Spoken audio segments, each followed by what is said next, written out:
ആരും പ്രതീക്ഷിക്കാത്ത മഹാഭൂരിപക്ഷവുമായി 2021 LDF അധികാരത്തിലെത്തിയപ്പോൾ ഇനിയും സഹിക്കണമല്ലോ ഈ കെട്ട ഭരണം എന്ന് ഒട്ടേറെ പേർ നിരാശപ്പെട്ടു. പക്ഷേ പിണറായിയുടെ രണ്ടാം വരവ് ഉർവശി ശാപം ഉപകാരം പോലെയായി.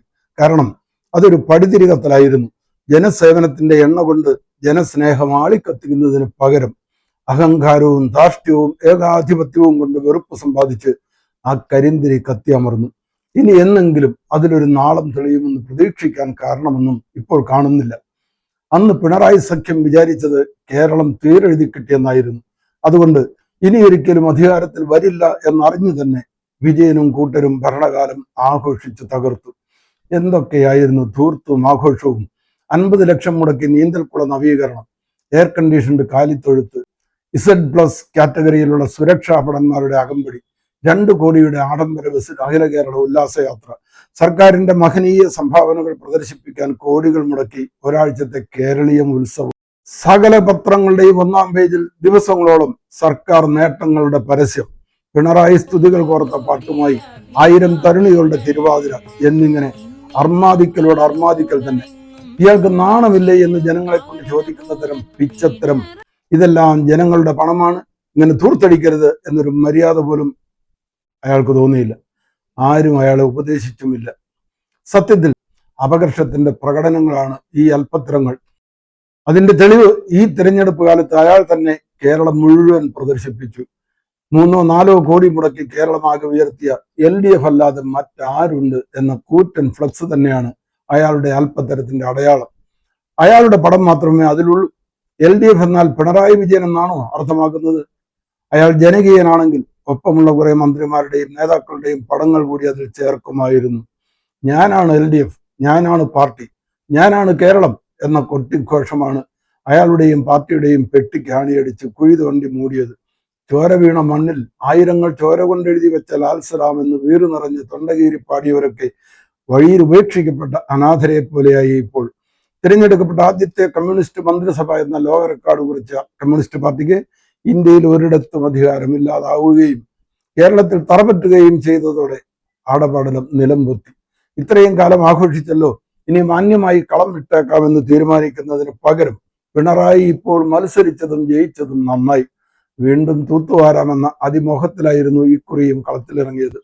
നികൃഷ്ടജീവി, കടക്ക് പുറത്ത്, അത് വീട്ടിൽ ചെന്ന് ചോദിച്ചാൽ മതി എന്നൊക്കെ ജനത്തിന്റെയും ജനാധിപത്യത്തിന്റെയും മുഖത്ത് തുപ്പി പ്രതാപിയായി വിലസിയ അയാൾക്ക് ഇനി സെക്രട്ടേറിയറ്റിൽ ഇതൊക്കെ തിരിച്ചു കിട്ടിയാൽ അത്ഭുതപ്പെടാനില്ല. പക്ഷേ മറുപക്ഷത്താരും ഇത്രയ്ക്ക് സംസ്കാര ശൂന്യത കാണിക്കാനിടയില്ല. ജനങ്ങളുടെ വിശ്വാസം വീണ്ടെടുക്കാൻ ശ്രമിക്കും എന്നാണ് പിണറായി ഇപ്പോൾ പറയുന്നത്.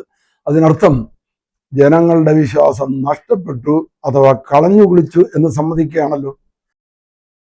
10 വർഷം മുഖ്യമന്ത്രിയായി ഭരിച്ചിട്ട് ജനങ്ങളുടെ വിശ്വാസം നഷ്ടപ്പെടുത്തിയയാൾ ഇനി പ്രതിപക്ഷത്തിരുന്ന് വിശ്വാസം വീണ്ടെടുക്കും എന്ന് പറയുന്നത് തന്നെ വിഡ്ഢിത്തമാണ്.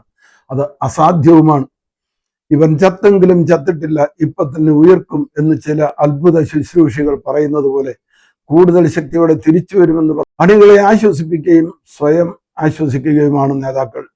ഇനി എന്ത് തിരിച്ചു വരാൻ, എങ്ങനെ തിരിച്ചു വരാൻ? ഇങ്ങനെ എന്തെങ്കിലും വെറുതെ പറയുക എന്ന രാഷ്ട്രീയ ശൈലി വിട്ടിട്ട് നടപ്പുള്ള കാര്യം പറയാൻ പഠിക്കൂ മിസ്റ്റർ പിണറായി വിജയൻ.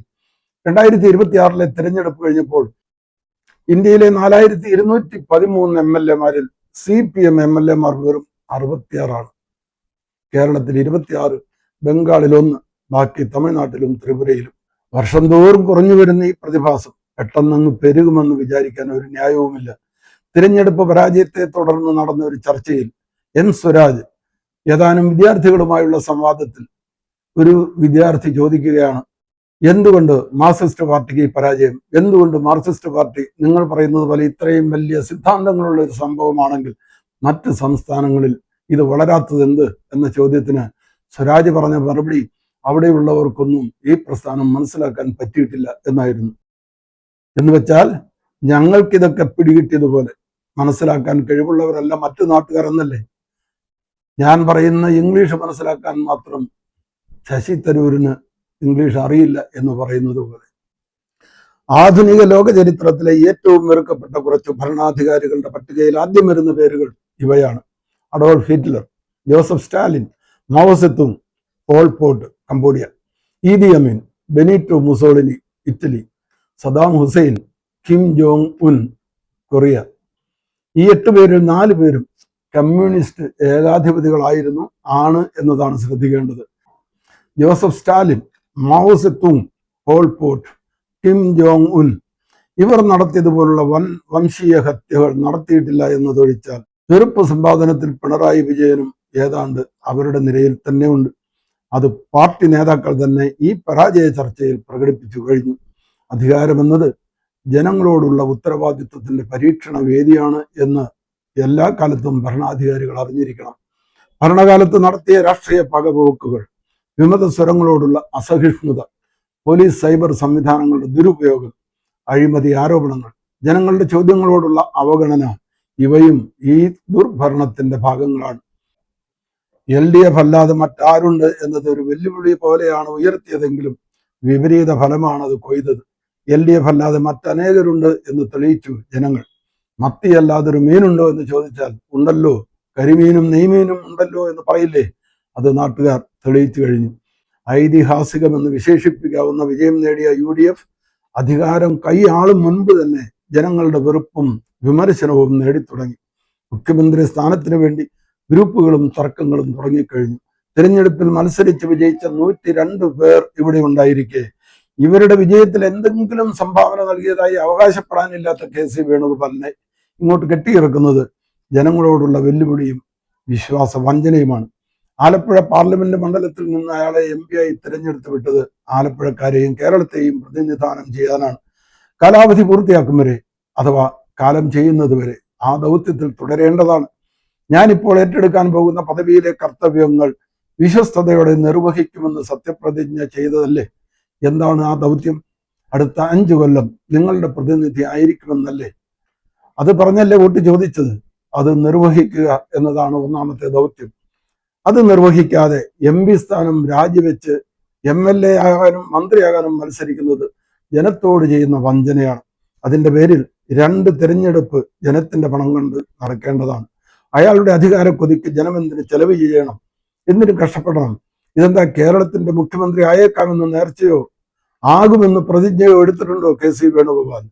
തിരഞ്ഞെടുക്കപ്പെട്ട 102 പേരിൽ മുഖ്യമന്ത്രിയാകാൻ യോഗ്യതയുള്ള ഒരാളുമില്ലേ? പണ്ട് K മുരളീധരൻ സംഭവിച്ചത് ഓർമ്മയുണ്ടല്ലോ. നിയമസഭാ അംഗമല്ലാത്ത മുരളീധരനെ 2004 ഫെബ്രുവരി 11 AK ആന്റണി മന്ത്രിസഭയിലെ വൈദ്യുതി വകുപ്പ് മന്ത്രിയായി നിയമിച്ചു. എന്നാൽ വൈകാതെ നടന്ന ഉപതെരഞ്ഞെടുപ്പിൽ വടക്കാഞ്ചേരി മണ്ഡലത്തിൽ നിന്ന് നിയമസഭയിലേക്ക് മത്സരിച്ച് അയാൾ 3000-ലധികം വോട്ടിന് AC മൊയ്തീനോട് പരാജയപ്പെട്ടു. മന്ത്രിസ്ഥാനം രാജിവെച്ചു. ചുമ്മാ വീട്ടിലിരുന്ന ഒരാൾ 2.5 മാസം കേരളത്തിലെ മന്ത്രി, ഒരു യോഗ്യതയും അല്ലാതെ. ഇതൊക്കെയാണ് രാഷ്ട്രീയ ബമ്പറടി. കേരളത്തിൽ നിയമസഭാ ഉപതെരഞ്ഞെടുപ്പിൽ പരാജയപ്പെട്ട ഏക മന്ത്രിയാണ് K മുരളീധരൻ. അഥവാ വേണുഗോപാലിനെ മുഖ്യമന്ത്രിയാക്കിയാൽ അത് കേരളത്തിലെ വോട്ടർമാരോട് UDF കാണിക്കുന്ന വഞ്ചനയായിരിക്കും. ഉപതെരഞ്ഞെടുപ്പിൽ ജനങ്ങൾ അതിന് ചുട്ട മറുപടി കൊടുത്തിരിക്കും. കളിയുടെ തുടക്കത്തിൽ തന്നെ സെൽഫ് ഗോൾ അടിക്കണോ UDF? 5 വർഷം പ്രതിപക്ഷ നേതാവായിരിക്കുകയും തിരഞ്ഞെടുപ്പിൽ കൃത്യമായി കരുക്കൾ നീക്കുകയും വിജയത്തിന് ചുക്കാൻ പിടിക്കുകയും ചെയ്ത VD സതീശൻ അല്ലാതെ മറ്റാരുണ്ട് ആ കസേരയ്ക്ക് യോഗ്യൻ? UDFിനോടുള്ള പ്രതിപത്തി അല്ല, പിണറായി വിജയനോടുള്ള കടുത്ത വെറുപ്പാണ് നിങ്ങളുടെ വിജയത്തിന് കാരണം എന്ന് UDF നേതാക്കൾ അറിഞ്ഞിരിക്കണം. ആ വെറുപ്പ് ഈ തുടക്കത്തിൽ തന്നെ നിങ്ങൾ സമ്പാദിക്കണം.